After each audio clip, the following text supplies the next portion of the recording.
Good morning, everyone. Welcome to the Working Safely Through the Pandemic. This is a UCU webinar, and we've been running this UCU webinar since March 2020, and clearly it's evolved quite a lot since March 2020, but there are a lot of kind of key themes that have stayed in this webinar and will continue to do so, I think, for quite a while yet. My name is Caroline Holmes, and I'm a UCU member, and with my colleague Abby Jenkinson, who is also a UCU member, we work on the UCU CPD programme, as well as doing all sorts of other things as well. So I just want to talk a little bit about how we're going to deliver the webinar and then talk a little bit about the context and what we're going to be talking about. So first of all, it would be lovely to know who you all are and to know more about where you work, who you are, where you work and what you do, and particularly how you're working would be really useful to know. So if you could use the chat facility to introduce yourselves. And of course, it's always really nice to see people. So if you'd like to keep your videos on, we'd love to see you. But of course, we do understand if you don't want to put your videos on for whatever reason, it doesn't matter. It's absolutely fine. So the other thing to say is this isn't being recorded. So this is an opportunity for you to be able to, and there will be a point on this webinar where you'll be able to have a discussion, raise any issues and any points that you'd like to talk about. And I'll talk about that in a moment. The other thing is we're going to be using a PowerPoint as a backdrop to this webinar, and we're able to send you a PDF of the slides at the end, and included in those slides will be all the resources, all the UCU resources that we will be referring to, and we're going to be looking at a lot at what the UCU have been producing since March 2020 to support members, and we'll be looking at all those links towards the end of this webinar. What we can't do, I'm afraid, is we can't save chat. So if any links go into chat or if anything is said on chat that you'd like to save, we'd suggest that you save it yourselves. And if you're not sure how to do that, at the bottom of the chat facility, you'll see three little dots. If you just click on that, it'll say save chat. And if you do that towards the end, then that chat will be saved to your PC or your laptop. So the structure of this webinar is that Abby and I will co-host the first 45 minutes to an hour. And then for the last half an hour, and we will make sure that we finish on time because we're aware that all of you are very busy and you need to get off and do other things at the end of this webinar. But for that last half an hour, that will be your opportunity to have a discussion with your UCU official. And there will be a UCU official here who will be able to lead a discussion where you can raise any issues, ask any questions, make any comments, and have a discussion about the issues that concern you and how you might want to take those forward collectively through your UCU branches. So prior to this webinar, excuse me, we sent you out 3 questions, and basically this webinar is kind of hung around those 3 questions really. We asked you 3 things to think about. First of all, we asked you to think about some of the challenges that you might have experienced over the last year, particularly over the last few months, and the challenges coming up because things are changing all the time. And we're going to be asking you to share some of those challenges when we get to that point in the webinar in the chat, and we're going to be making reference to those and building them into the webinar. We also know that many of you will have developed all sorts of strategies over the last year because clearly we've been working like this and living like this for a long time now. So we have developed all sorts of strategies to help us work safely and live safely and healthily over the last year. And again, when we get to that point in the webinar, we will be asking you to share some of those strategies because this webinar isn't just about what Abby and I have got to share with you. We've collected all this information over the last year from UCU members by running these webinars in many, many different regions, many locations, and for many branches. But this is also about you having the opportunity to learn from each other and share good practice and experiences. And it's one of the few places that you can kind of plagiarize quite comfortably, share each other's ideas, nick each other's ideas, and if you like them, then you can put them into your own practice. We think this is really important. And of course, the last thing we asked you was how you think you could get more involved in your UCU branches. Now, we know there's a wealth of experience and knowledge and skills in all your colleges and universities. And it's really important to think about how you could bring those to bear in supporting how your UCU branches are helping to resolve and helping to kind of progress some of the issues that many of your members have got, because we know many of the issues that you have got are collective issues and therefore should be addressed through your UCU branches. So we also know that now is, there is no better time to be a UCU member. And it's really important, if you know anyone that isn't a UCU member at the moment, then please do talk to them about the benefits of getting involved, because clearly the more people that get involved in your UCU branches, the more likely it is that you will be able to kind of take some of these issues forward and hopefully resolve them to the satisfaction of you and your members. The other part of this, of course, is that the UCU, as I mentioned earlier, have been producing all sorts of resources to support you, and Abby will be looking at those in a lot more detail at the end, and we will be sending you those links. So just before we kind of start looking at the webinar, I just want to talk about the context for a second. And the UCU have been demanding since March 2020 that all teaching should be online. And since March this year, the UCU have continued to demand that there should be a phased return to campuses right across colleges and universities. And one of the things that we have noticed recently, and in fact, you'll with the UCU updates that come out regularly on a Friday, some of you will be getting your Friday emails. Hopefully all of you will be getting your Friday emails. If you're not, you need to sign up for them, because they will keep you up to date with what's going on. And one of the things that the UCU have identified very recently in the Friday email that went out this Friday on the 12th of March, the staff, the UCU have been saying that all teaching should be kept online. And one of the things that the UCU have called out is that many universities are flouting the government guidelines. And one of the things they're doing is they're asking staff to go back to teach things like IT and psychology in some of the universities. And this is clearly flouting government guidelines, which are only saying that any teaching should be done on a face-to-face basis if it's only practical subjects. So if you can't actually do this online. So this is a clear flouting of the rules, and this is something that UCU are campaigning against. The UCU are also collecting data on COVID infection rates, and one of the things that Abby will be looking at is the Ucu Dashboard. And at the moment, rates are over 60,000 and increasing all the time. So this is a really important thing for you to monitor and kind of keep an eye on. And again, we'll come back to that point. UCU have also been campaigning that vaccinations should be given to all education staff as a priority. And this continues to be a top priority for the UCU. So the other key thing to look at, and that's just come out from the Friday email for those of you that are in further education, for example, is the UCU have been putting pressure on Ofsted for a number of months now to not inspect FE colleges. And one of the things that Ofsted have just announced, which comes into place this week, is that FE colleges during the pandemic will no longer be inspected. This will discontinue from this week, and the inspections will only take place in exceptional circumstances. So again, a really, really good example of how UCU pressure has come to bear to help improve your practice in FE colleges. So how do you look after yourselves during a pandemic? And really importantly, what responsibilities does your employer have towards you, whether you're working within a college or a university or at home? And that's what this webinar is all about. So Abby, if I could just ask you to share the first slide, that would be great.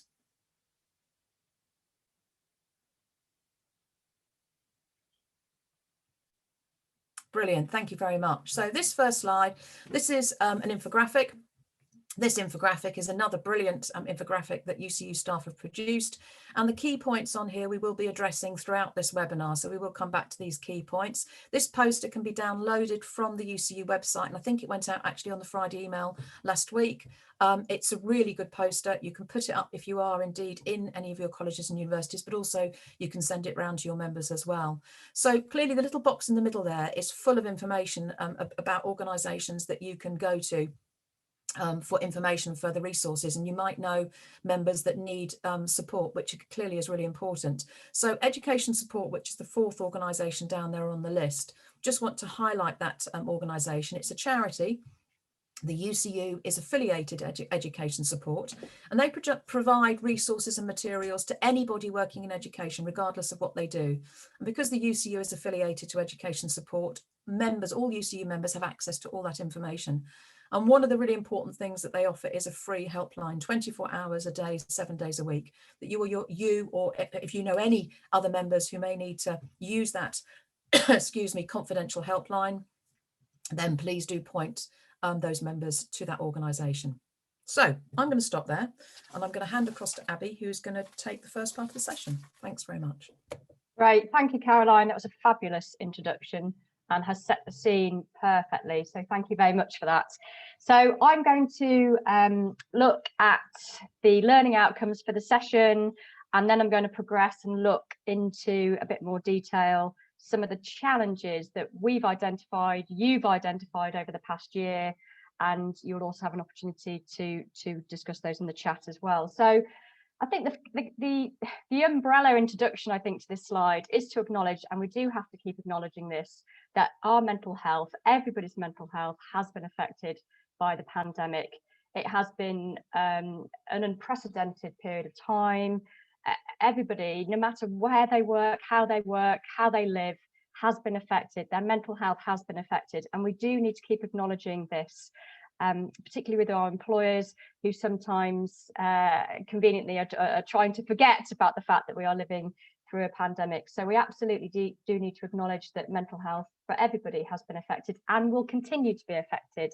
So that is a standard. We also need to think about also that not everybody has been affected in the same way.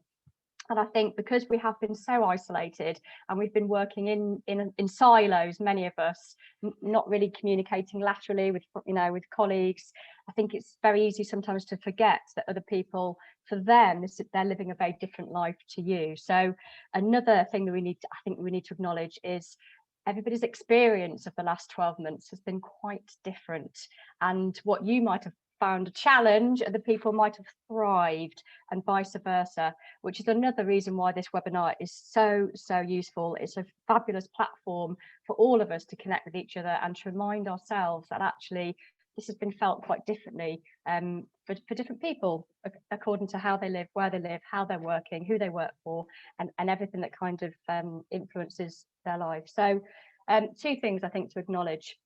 So we have 4 learning outcomes on the slide. The first one is around health and safety. We've never talked about health and safety as much as we have in the last 12 months.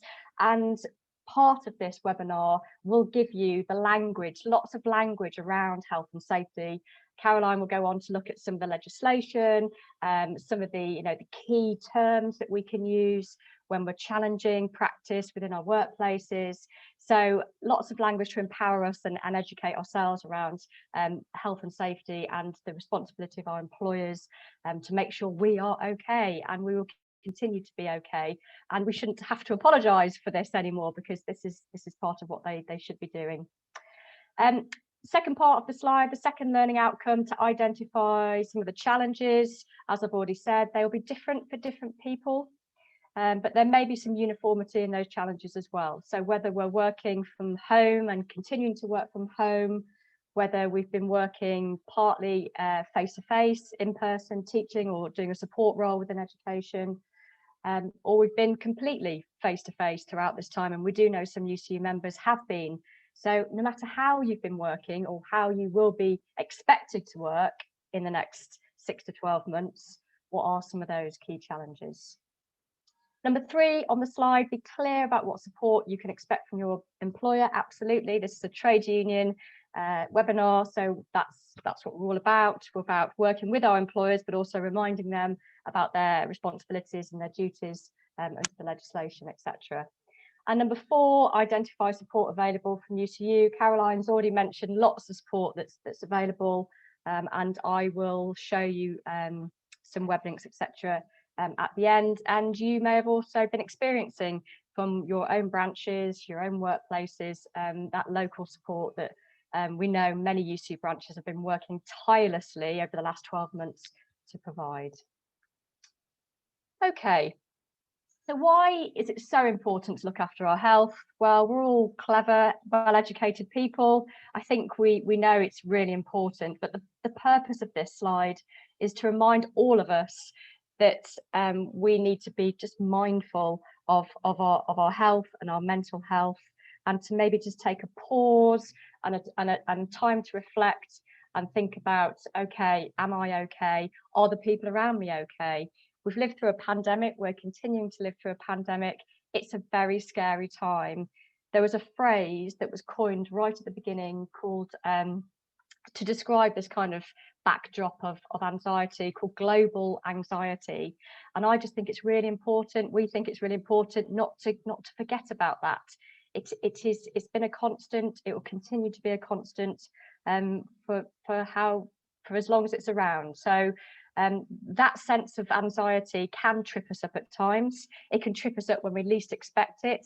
And when that happens, it can be quite destabilizing. It can be quite scary. And you might be doing something very everyday, very ordinary, and then all of a sudden be overwhelmed by feelings of not being able to cope or being very scared. And that is linked to this global anxiety. The causes, the pandemic, but also additional anxieties that we might have in our personal lives about our family, our health. Some of us will have experienced bereavement. There might be fear around our jobs, job security, the courses that we teach, our students, are they okay? So there's all sorts of stresses or causes that are mixed up to give us this kind of toxic blend, if you like, of potential anxiety and fear. So and that's not to be downplayed. It is significant, and part of this is to think about, okay, well, what is causing me the most amount of stress? If it's work related, what can we do with UCU to tackle some of the causes of work related stress? And you know, what can I do individually to maybe mitigate some of the stresses on me? We know that when we fall into a kind of a response of being scared or being very fearful or anxious, the body goes into a very animalistic response, which is either fight, or freeze. So it gets ready to fight or freeze or run. And that has a really powerful effect on our bodies. And if you're not aware of what that actually does to our bodies, it can be, again, quite unsettling. So things like, for example, our pupils will dilate and they will get bigger. And that is to try and spot the danger that's coming towards us. But if we're sitting at a computer, which is where we've been all day, and our pupils dilate, that's not great for our eyes, it's not great for our eyesight, our vision, it's not good for our heads. Many UCU members have talked about headaches, migraines, eye strain, eye problems. So, you know, that's one of the causal links there. Other things happen, for example, our blood starts to pump faster around the body, the heart beats faster. We can sometimes feel a bit breathless and just quite jittery and anxious. And if we're teaching as well, and many of us do teach and have been teaching like this online, that can also be kind of linked as well. So we can feel quite stressed and anxious. So there's things like that are happening to our bodies. Our digestion is also affected because that kind of gets pushed down to the lowest of the bodily functions. So sometimes our digestive systems aren't operating like they should. And again, many UCU members have reported that they've been, you know, suffering from issues like this, but not connected the dots. In terms of our heads and what's going on there, when we are kind of in fight, freeze, or flight mode, the hormones are really, really powerful. So we have adrenaline that's pumping around our body, and we have cortisol that's pumping around our brains. And if that keeps going round in a circle or cycle that isn't burnt out, that can actually start to affect the neural pathways in our brains.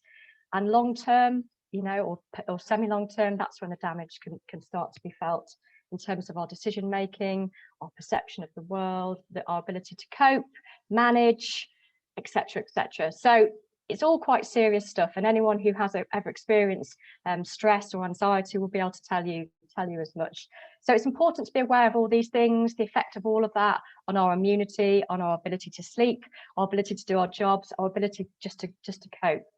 So it helps us to be fit as well, to try and kind of, you know, combat some of the effects on our body. So what are some of the challenges? You will find many of these relatable, I'm sure, and you might also have some additional challenges. But number one on the slide is our ability to look into the future. One of the key stresses that we find difficult is losing control of everything. And we certainly have lost control over the future in many ways, in our personal lives. And many of us have not been able to see our friends, our families, plan holidays, all the things that we look forward to when we work in education, and we think about those holiday periods and the planning and the looking forward, you know, that's all gone. Most of us have had to just live day by day for a very long time. Looking into the future in a work sense, that's also been taken away from us. Many UCU members have talked about the fact that their employers, their institutions haven't really been talking to them about what the plans are for the future. Now, clearly, they're working under government guidelines as well, so that is a knock-on factor. But we're hearing a lot that members aren't being consulted via the unions and given some clear ideas about what's going to happen next. So it's all very reactive. How we're having to work is very reactive. Do this, make this now, change this now. So it's all been incredibly unsettling. and not how we're used to working, those of us who based in education. So very unsettling. Number 2 on the slide, a change in our working structure. And for many people, that has been incredibly difficult. Our structure or our scaffold of work, going to college, going to university, going to our workplaces, we've had a kind of preset structure of how we've lived our lives. And now, because that's been taken away from many of us, we've had to develop our own structure, our own routines, our own rituals. They've been affected at times by changes to homeschooling or our young people coming back. So all sorts of change going on that's been a kind of a constant, really. So even when we've kind of got a working structure set up, there might have, something else might have happened and we have to change that again. So that's been a real challenge for many people. What we're hearing from UCU members again is the potential or the temptation to overwork has been there, and members are working, seriously long hours. Workload has gone through the absolute roof, and many members are working at night into the weekends. And many people are saying that actually their homes have become more like work now, and the balance has tipped. So this isn't about a place where they can rest and relax and enjoy. People's homes have become their office, and they've become their places of work. And clearly that's not the right balance, is it? So lots of things around, and many people who've been homeschooling are then working after homeschool late into the night, having our computers there open, the temptation just to quickly send an email, just to reply to our students. Our students are often contacting us late at night.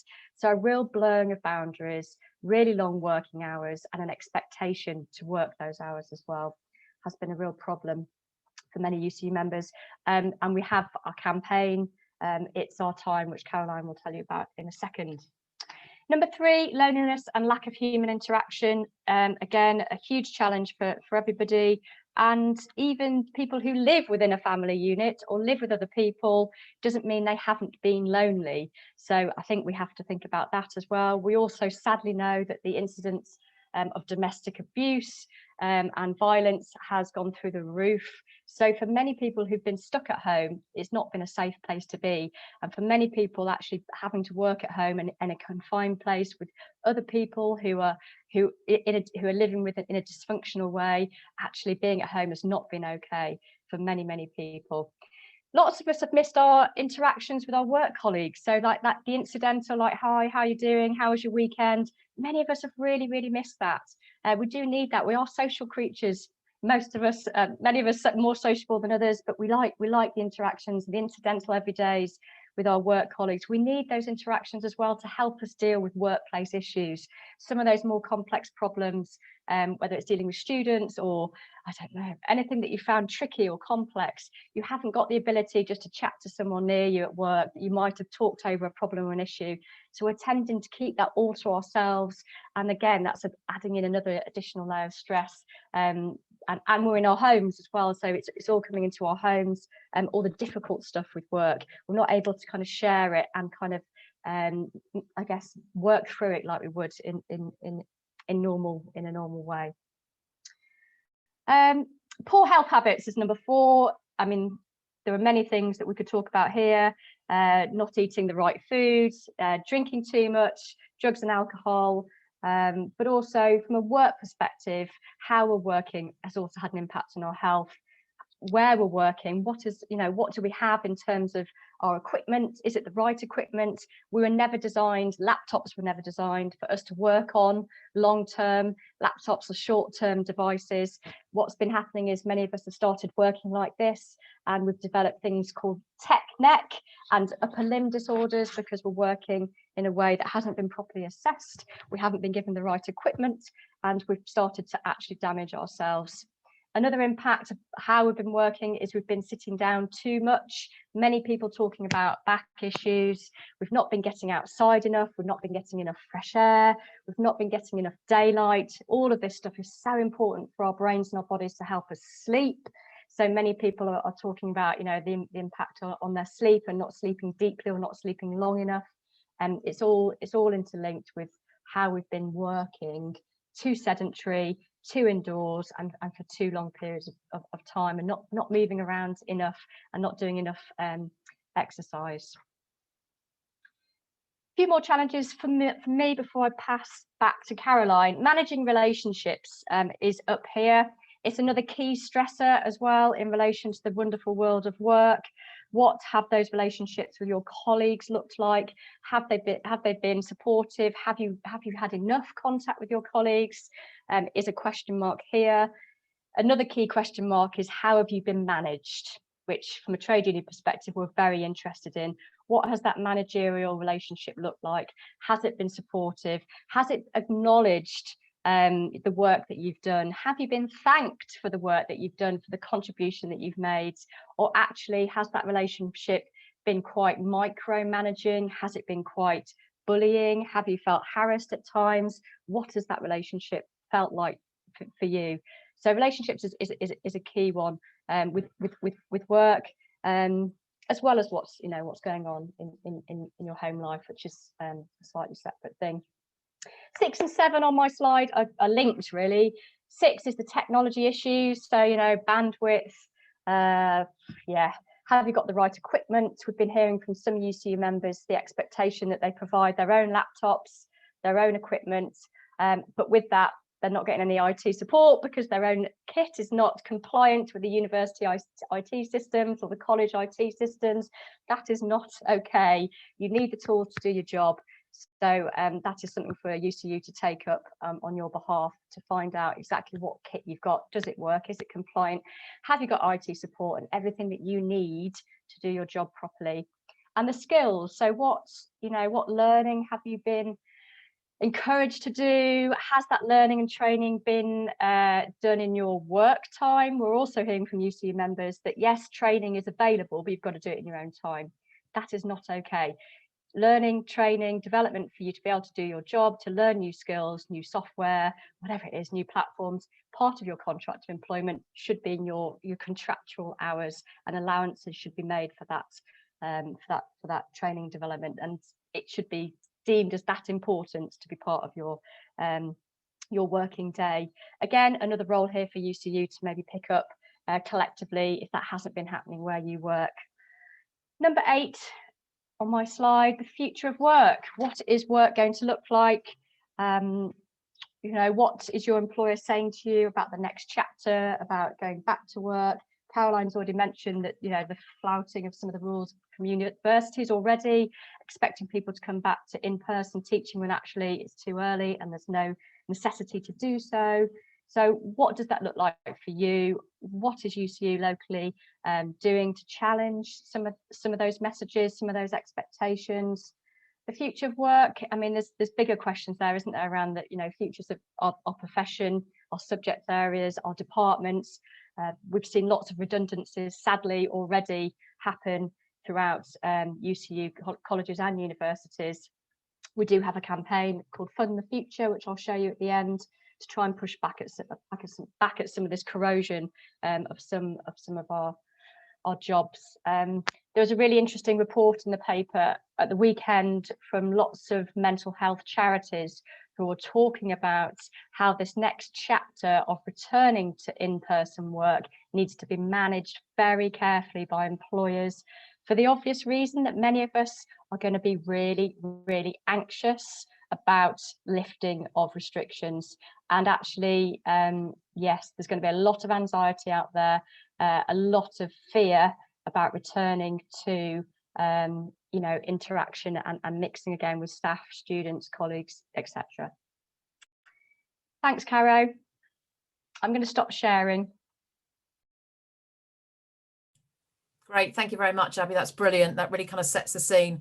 And I do have the kind of the nicer side, I suppose, which is about talking some of the positives, the strategies that we can do. And Abby will kind of come back and talk about some of the resources to support all the things that we're talking about and the work that the UCU have been doing. So I'm just going to share my screen now. And this session really is split into 2, because what we're going to be looking at here is we're going to be looking at 2 things. We're going to be looking at what individually can you do to support your, sorry, my laptop's gone a bit strange. I've just changed it. I'm just going to stop sharing and try that again. We're going to look at what individual strategies you can do to support your physical and your mental well-being, but we're also going to look at what an employer's responsibility is towards looking after your health, safety and welfare, which of course includes the stress and anxiety that Abby was talking about. So let's just start off by talking about that then, because Abby talked about the mental health crisis, and we know many people are experiencing mental distress and have been throughout the pandemic, and we know that this is going to potentially spike as people are expected to go back more into spaces where there are more people, and that's creating a lot of anxiety for many people. Education Support, the charity that I mentioned at the beginning, did a really interesting survey in autumn last year, which I think is still relevant, and the survey was called #COVID and the Classroom. And it was looking at how education staff are feeling at the moment. So what are they, how have they experienced this pandemic so far? And no surprise to any of you, I'm sure you will when I tell you what the results of the two key results are really. First, education staff were feeling under pressure, which I don't think is any surprise, because we know that many of us are working in further and higher education between 50 and 80 hours a week. And the other thing is that many staff feel underappreciated. So many feel that they've been working flat out. Many staff in education have had no holidays or breaks at all. They've been working right through. And of course, many staff in education have also been having to make kind of constant changes all the time, some of the things that Abby was talking about. So one of the recommendations that came out of this, and I think this is really important, is that the recommendations of Education Support were that the priority should be given to the well-being of the workforce and the students. That should be the priority, and that should continue to be the priority over anything else, because we know that if we don't look after our health and well-being, then actually our ability to be able to learn, it makes it more difficult for us to be able to learn and to be able to work in a healthy and safe way. So I think this is a really important kind of thing to consider. So let's just talk about the first point then on this slide, which is about acknowledging stress. Now, the first thing that we know about stress is it doesn't go away if you ignore it. In fact, if you try and ignore stress, stress will only get worse. And what we're talking about here is not this little bit of stress that kind of keeps us on our toes and keeps us focused and keeps us performing, but actually it's the other end of the scale. It's where the stress becomes debilitating. So all those kind of symptoms that Abby talked about, you know, the detrimental impact it can have on our physical as well as our mental well-being. So the first thing we need to understand is we need to acknowledge it and accept that it's there. Because once we've acknowledged it, then we can then think about how we're going to manage it. What ways? So sometimes we can feel not very stressed at all. We think actually life's okay. We get up in the morning, we're focused, we can get on with what we need to do. But other times we may wake up and actually feel that there's this huge cloud hanging over our head. It's just appeared, and we've got to think, well, how do we actually manage to kind of carry on doing what we need to be doing at the same time as managing this cloud that is sitting above us? And this is what it's all about. It's about managing it. So the first thing we need to do is we need to think about, well, where does this stress come from? What are the triggers to this stress? And many of us know that the triggers to the stress that we're currently experiencing are to do with workload, which is where Abby talked about the It's Our Time campaign, which is a UCU campaign that's been going for some time now. And in fact, Abby will talk about those resources at the end, and we'll take you to the website and show you the resources that are there that could support you in helping you to take more control of the work-related stress and where it's coming from, to understand where it comes from and also understand what you can do about it. And there are some really practical tips, and there are also ways of you being able to get more involved in your UCU branches in being able to develop this campaign. So taking control, one of the things that we can do, we know that there's lots of areas of our life where we don't have any control over anymore, such as, you know, all the things that Abby talked about around not being able to plan, lots of decisions being made around our lives that we actually have no kind of, we have no role in those decisions. So decisions by government, by our employers, by all sorts of agencies that kind of tell us where we can and can't go, what we can and can't do, who we can see, all these kinds of things. One of the things that we can do, though, is we can take control of our day-to-day lives, how we approach our day-to-day lives. And that's where managing stress is so important, because once we can start managing it and taking control of it, we can start getting some healthy and positive ways back into our lives, healthy and positive strategies, because this is about making sure that when we come out of this pandemic, which we will do at some point, that we come out in a strong way, we come out in a healthy way, and we come out in a safe way. So we actually come out of this not actually suffering any physical or mental detriment, which we know many people are experiencing at the moment. So a couple of other things I want to mention here. These are individual things that we can do. Laurie Santos is a psychology professor that runs a happiness course in Yale. Now, bear with me on this because I know it sounds a bit cheesy, but actually there are a couple of things that she talks about which I think can be really useful. And I have heard people that use these strategies and find them really useful. One is about developing a positive mindset. And this can really help us manage our stress on a day-to-day basis. And one of the things we know is if we can start our days feeling positive, then as the challenges come along, it makes it a lot easier for us to be able to deal with those challenges. So think about how you start your day. What do you start your day with? And thank you for sharing some of the challenges in chat. That's been really useful. But we would also like to hear about some of the strategies that you've developed as well, particularly in terms of how you start your day in a positive way. Now, for me, it's music. I start my day listening to music every single morning, and that gets me into a really good frame of mind, makes me feel positive, it makes me feel happy, which means then I can start my day, and I can start my day thinking about, well, what news do I need to find out about? What news feeds do I need to check, turning the radio on, but also how I'm going to approach my day in terms of work. The other thing that Laurie Santos talks about is something called a grateful diary. Now, some of you may have used this already, and I think it can be really good in just terms of reminding us of what we've achieved in a day and what actually is positive about our lives when we feel there is so much negative in our lives. So one of the things that she suggests is at the end of every day, 3 or 4 points that you are grateful for in that day. So it's going back over your day and just identifying 3 or 4 things that you are grateful for. A job, a roof over your head, food, heating, whatever it might be. And it's just reminding us of the good things in our lives so we don't lose sight of all the good things. And that can really help us kind of refocus on the good things rather than always focusing on the negative things, because there is so much negative kind of coverage of COVID. Clearly, all the things that Abby was talking about in terms of bereavement, anxiety, our worry about getting the virus, our worry about our friends and family getting, all these things create this negative kind of culture that we're currently kind of swamped by and overwhelmed by. And it's about trying to find the really positive good things in all that negativity that can help us to manage our day-to-day in a healthier and safe way. So bear that in mind, think about those things.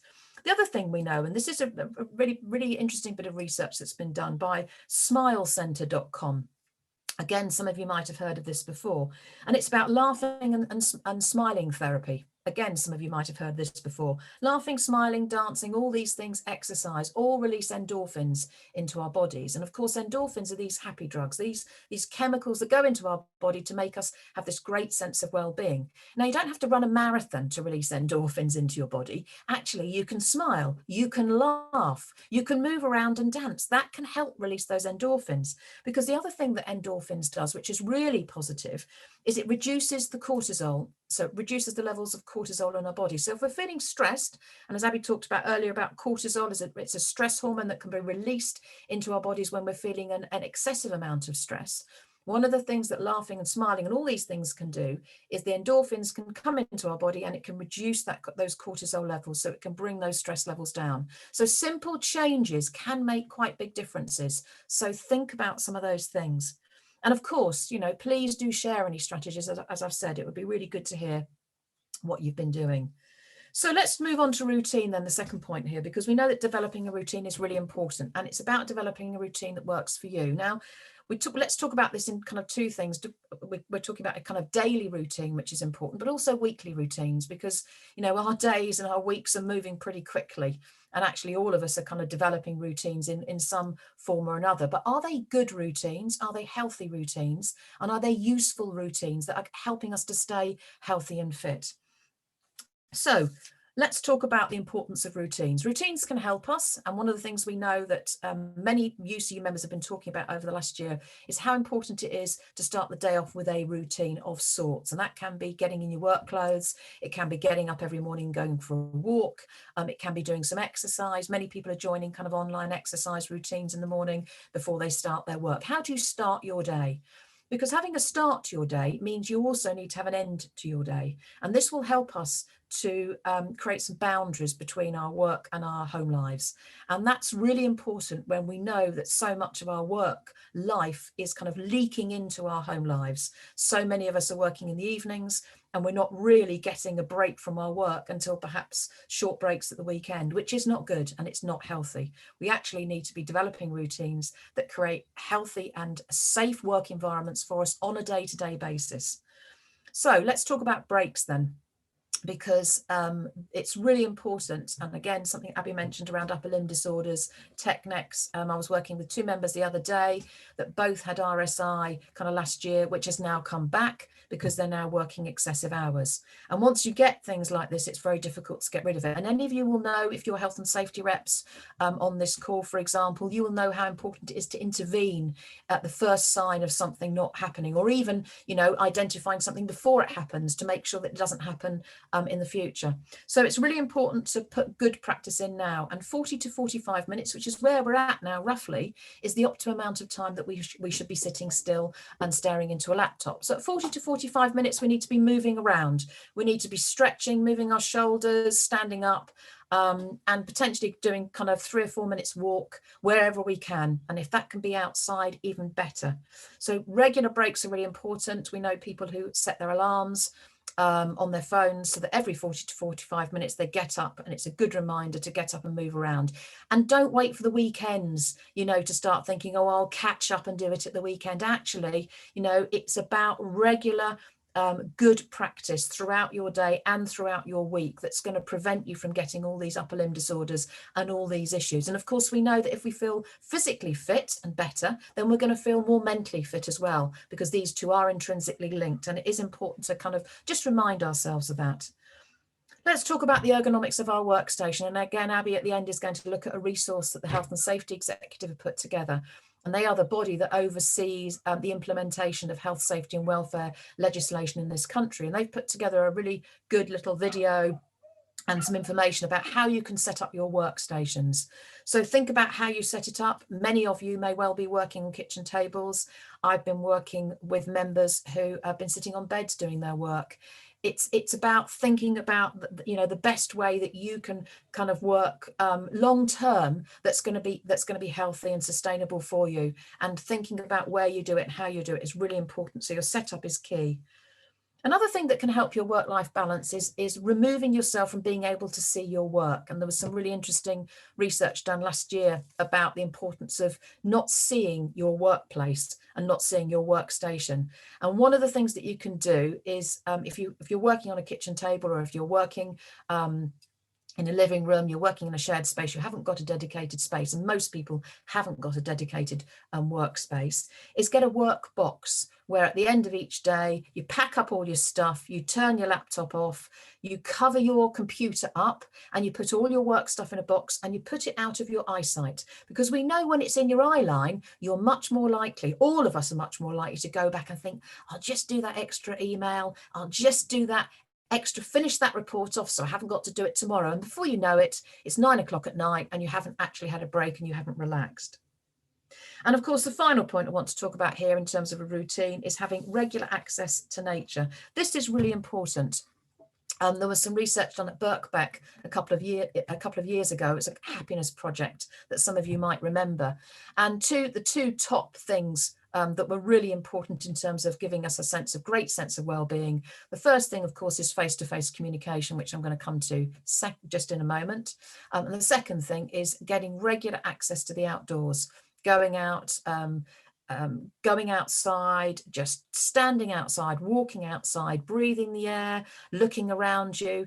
This can help us to refocus. It can help us to recenter us. It can also help us to kind of challenge all that clutter. Some people have talked about it as brain fog or clutter in our brains, where we're just overwhelmed with so much. And actually, you know, taking time out on a regular basis can help to kind of refocus us and help us to feel remotivated, so that when we come back in to our work, we're kind of ready and we're more refocused and we can kind of get on with it. Last point here is about being connected, and clearly UCU branches have played a hugely important part in supporting UCU members over the last year. Many UCU branches have been running regular meetings to ensure that anybody who's feeling isolated, works on their own, lives on their own, can have regular connection with colleagues, UCU colleagues, and talk about some of the issues and concerns they've got, to feel supported. Because, you know, many of us feel that we're the only ones experiencing those issues. And when we start talking about it, we start to realize actually we're not on our own. There are loads and loads of people out there experiencing the same as us. And actually, by talking about it and talking about how we could perhaps deal with that, can help us to feel supported. So think about how you want to be connected. We also know that there's been an over-connection, and interestingly, I think in about September, October last year, there was some interesting research coming out around how people were feeling about connection, and it went from one extreme, which is that actually we've had no connection, and we had some UCU members in FE colleges that said they hadn't had any communication from their line managers at all for 6 months. Whereas at the other end of the scale, there were members saying, well, actually, we've got line managers who are sending us emails every, you know, on a constant basis. We feel harassed by that. And we're having back-to-back meetings, which is too much. So think about how much connection you want. Think about the technology in relation to the connection. And also, really importantly here on connection, before I move on to the next point, is think about how much information you take on board from the media. Many of us, there's a massive information out there, and many of us are kind of having access to the information too much. And that can feel very overwhelming. If we've got too much information, how do we work out what do we need to know to keep, how often you want to kind of access that information and when you're going to do it. So for example, in the morning, I never look at the news first. As I say, I listen to music, and then I listen to the radio. So then I get the information I need to know to keep me up to date with what's going on, to keep informed and to keep safe. I then might check in again at lunchtime, and then we'll check in again about 5 or 6 o'clock. And I never, ever check news in the evening, because news in the evening to me will just prey on my mind, and that will make it more difficult to go to sleep for me. So think about it for you. How is it going to affect you, and how does knowing all this news and having all this news affect you? And then think about having a strategy as to when you can check in. Let's move on then to some other individual techniques before we start talking about an employer's responsibility, before I move across to Abby. Meditation, mindfulness, breathing, yoga, Pilates, all these things can help us to stay in the here and now. And this is what, all these techniques can be really useful in helping us to see, some of the good stuff that's going on for us on a day-to-day basis, to stop us from looking ahead, which of course is very difficult at the moment because we don't know what's coming up. This can really help us to stay in the here and now. And we've got a really useful link that we will send to you, an organisation that was set up by an ex-teacher actually, about they do all sorts of online meditation, breathing and mindfulness groups. But again, you might have some strategies. You might be doing some yoga and Pilates. Please do share any of these online resources that you may well have been accessing over the last year. It'd be really useful to hear from you. And then finally, the last two here, physical exercise. Of course, we know that people aren't moving around enough. As Abby said, we're having more sedentary lifestyles. It's really important that we build physical activity into our every day. We need to get that blood pumping. We need to get our hearts pumping. We need to get out of breath. So it's not just enough to kind of just sidle around the block. Actually, we need to be moving quite quickly to get that blood moving, because that's what increases our metabolism, and that's what will help to keep us physically as well as mentally well. So building in physical activity into your everyday. Don't leave it to the weekend. It's got to be an everyday occurrence. Really important. And the final point here is about how you can improve your sleep, because we know many people are having disrupted sleep. We know our circadian rhythms, which are those rhythms that help us to go to sleep and also sleep more restfully, have been really upset by this global anxiety and by our whole lives being kind of tipped on their heads. The World Sleep Society, and we'll send you the link to them, has done a really good kind of 10-point guide really onto how to improve your sleep. And I just want to identify 3 things which can be useful. And they've done loads of research on how to improve your sleep. The first thing is having a regular routine. So going to bed at the same time every night and getting up at the same time every morning can really help you to get into a good pattern. Secondly, many of us are feeling chronically tired. Zoom fatigue was a term that was coined last year, never heard of before. The BBC did some really interesting research on why we're so tired when we're working on Zoom and all these online platforms. Many of us are feeling chronically tired throughout the day. It's really important, if you feel tired, that you have a nap. We know that the benefits of power napping. So if you feel tired, then sleep during the day. Don't sleep for more than 45 minutes, and don't sleep after 4 o'clock in the afternoon, because that can then disrupt your circadian rhythms. So it will prevent you from being able to go to sleep when you want to go to sleep at night. And then the third point the World Sleep Society makes is that we need to come off our tablets. We need to stop looking in our screens at least 2 hours before we want to go to sleep, because they've got research and they've got lots of evidence to suggest that all these kind of devices that we're staring into disrupt our circadian rhythms, which means it makes it much more difficult for us to go to sleep and have a restful night's sleep. And I put my hands up to this, and I'm sure most of us can. But, again, this is about helping you to think about things that can improve some of these areas for you. So what are our employers responsible for? Well, what can we expect from our employers? Again, another wonderful UCU infographic on the left-hand side here, which is about identifying a roadmap for saying, actually, before there should be large numbers of people going back into colleges and universities to work face-to-face, there are a number of things that should be put into place. And we just want to highlight 2 or 3 things here. So the first thing we need to talk about is that your employer has a responsibility for your health, safety and welfare, which includes stress, under the 1974 Health and Safety at Work Act. And some of the reps on the line here, health and safety reps, will kind of know about that. And then what that actually means in relation to COVID-19 is that your employers, and if you look at point number 5 on the infographic, your employers, whether you're working at home or working in college or university, are responsible for conducting risk assessments to prevent the spread and transmission of COVID-19. This is really important. And this is the first thing that they should be doing. And these risk assessments should be carried out in conjunction with the UCU. And in fact, the Department for Business, Energy and Industrial Strategy have recently made it very, very clear that risk assessments must be done in consultation with unions or workers. And employers should also carry out an equality impact assessment alongside a risk assessment. And this is really important, because the third point on this slide here, which talks about equality, is that many employers for some reason think that the Equality Act 2010 doesn't somehow apply at the moment, or have forgotten about what their responsibilities and duties are in relation to the Equality Act. And it's really important that we make sure that we remind them of what their duties are. And I'm going to come to that in more detail just in a moment. So we know where the UCU have been involved in negotiating risk assessments, that those risk assessments on the whole have been pretty good, and that members feel kind of confident that their needs are being addressed. And that's really important. So point number 1, full consultation with the UCU and any other kind of campus trade unions is the kind of starting point, really. Because if we're going to get our needs addressed, and we're going to get our concerns addressed, then clearly most of the issues we're experiencing are collective issues. They need to be addressed through our collective UCU branch structures. And that's where these can then be fed into institutions' risk assessments. So that's the first thing. So risk assessment should look at the prevention and spread of and transmission of COVID-19. The key thing here being that if your work can be done at home, then you should be doing your work at home. That is it. You should only be coming into any campuses or any college, any university, if you can't do your work at home. And even with kind of the world opening up, there are still certain things that the employers should be doing, which is making sure that you are safe. COVID-19 is scary. It is a real risk. People are dying from it. And we shouldn't be scared of kind of reminding our employers of this. This is really important. Other things on this infographic here.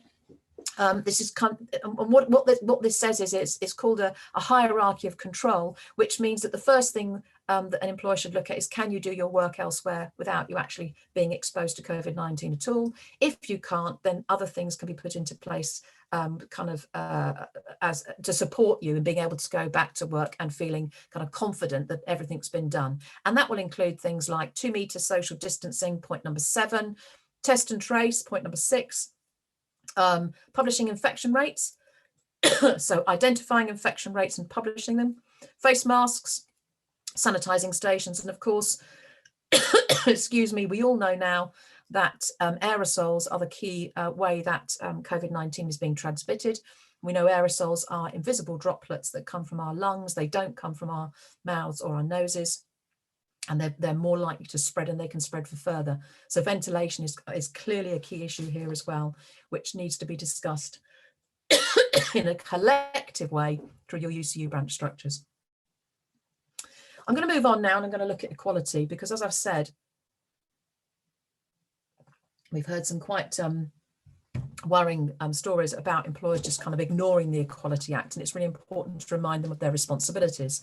So on the left-hand side here, you will see the list of protected characteristics. So anybody who sits within those protected characteristics, who have an underlying health issue, who may be living with somebody with an underlying health issue, or indeed is caring for somebody with an underlying health issue, they are entitled to have an individual risk assessment conducted on them.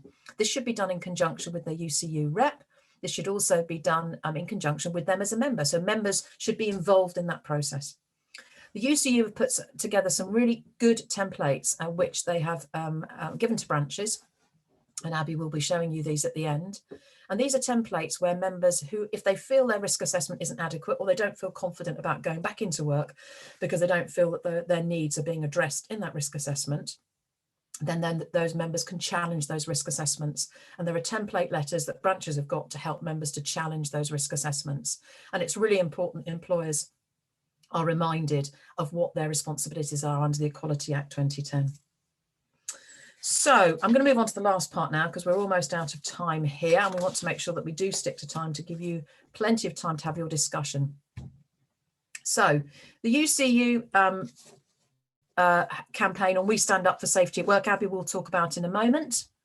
And I'm just going to finish off by just wrapping up with the 5 tests, which is these 5 tests were agreed with the education unions in March 2020 and are still applicable today. These are about the 5 tests being met before any major kind of full-time face-to-face teaching work actually takes place in any of your colleges or institutions. There should be much lower numbers of COVID-19 cases and infection rates. One of the concerns that we've got is some institutions are prepared to publish their risk assessments and COVID infection rates, but many are not. And the UCU have something called the dashboard where they've been collecting all that information. And again, it's something Abby will be looking at in a moment. If we don't know what the infection rates are, then how can we keep ourselves safe? And that's a really important part of understanding whether we're going to be going into a healthy or a safe environment. There should be a national plan for physical distancing, which includes home working and studying. Clearly, you know, the UCU are saying we should be working at home if we can. We should not be going back into a face-to-face situation if we don't have to. Comprehensive testing and contact tracing, well, need I say more about this? We know it's not very comprehensive, and it's also being left up to institutions to be able to do their own. So there's a real inconsistency between institutions as to how this is taking place. There should be a whole college university-wide strategy for health and safety. And this should include protection for those at most high risk, and the UCU should be involved in those discussions, because if they're not involved in those discussions, then as far as we're concerned, they're not meaningful. It's important to make sure that those who are at risk actually have a voice in any new policies, any training policies that are actually developed by your institutions. So I could go on because we've got a lot more that we could talk about, but I'm going to stop there and hand across to Abby to wrap up. Thanks very much, Abby.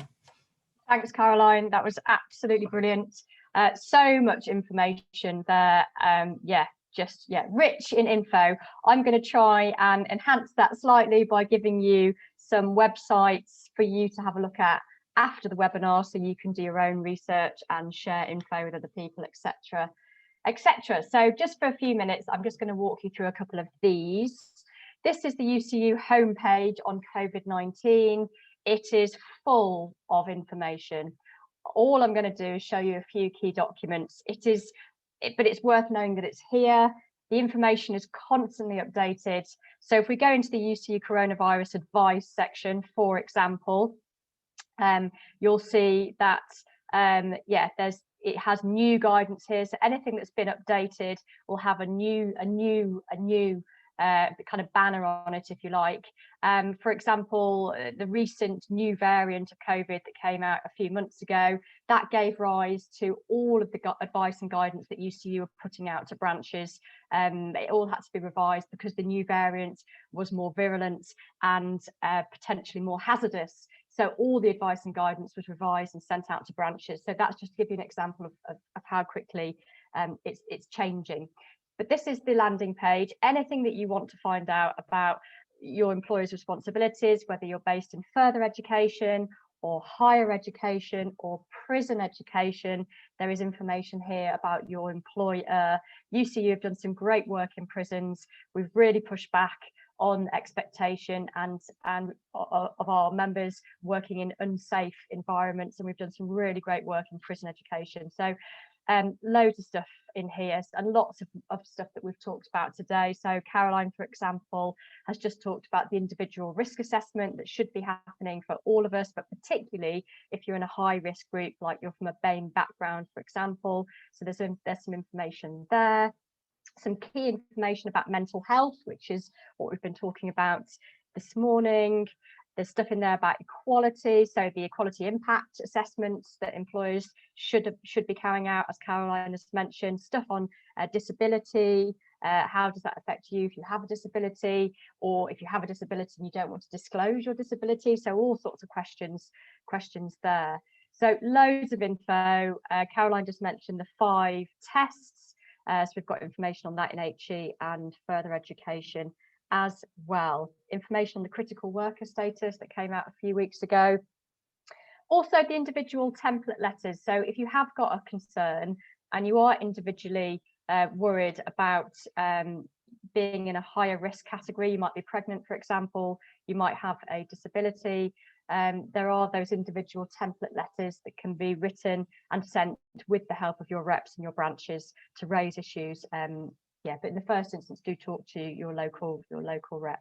So loads of information on there for you to have a look at. The dashboard that Caroline has mentioned, which is where institutions can record the statistics and the incidences and the transmission rates of COVID-19. So you can see there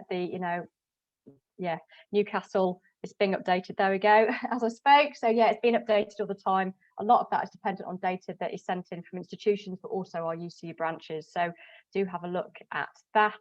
That is the dashboard. The hygiene theatre is also a great resource for members. This is where you can share your frustrations, you can compare your stories, you can read other people's stories, find out what's going on in other institutions. It's a really lovely platform for, to try and feel a sense of solidarity throughout this really awful time. So that is there as well.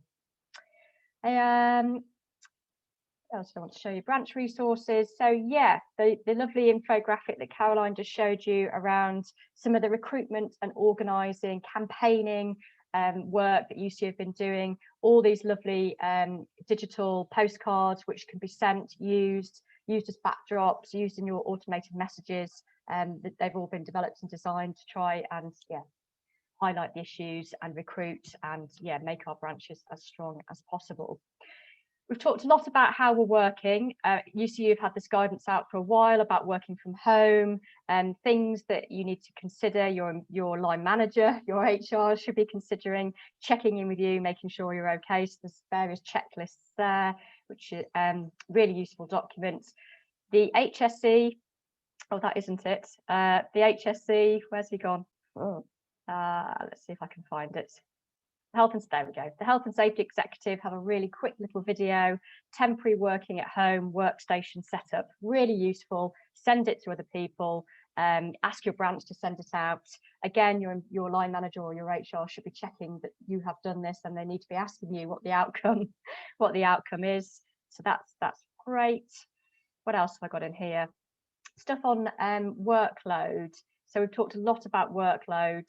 The impact on there it is, the workload campaign. So we are reporting some real wins in certain regions around the workload campaign, and us as individuals and in branches pushing back and saying no, too much, and little things that we know that are being implemented but are really successful are agreements with employers, managers, department leads, heads, that actually we're not having hour-long meetings anymore. We're having 50-minute meetings to allow for 10-minute breaks in between, to allow for that breathe, comfort, reorganisation, go to the loo, have a cup of tea, and trying to culturally roll that out. No longer 60-minute meetings, 50-minute meetings.